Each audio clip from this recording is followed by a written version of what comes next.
wamechukua hii serikali vitu zikiwa juu. Tunajaribu kuleta mabadiliko ya kiuchumi ili kuteremusha hizi bei, kwa sababu inaumiza wananchi. Hakuna mtu anakataa. Dawa ni sawa, upinzani semeni, labda mko na uhuru ya kusema, harakisheni, mnachelewa. Hiyo ni sawa. There's nothing wrong with that.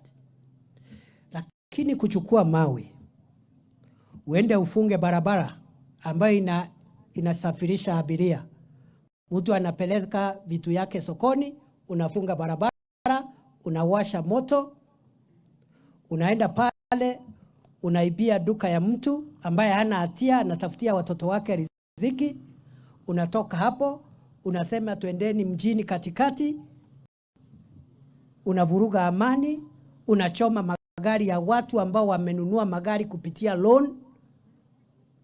Hatutakubali tabia kama hiyo.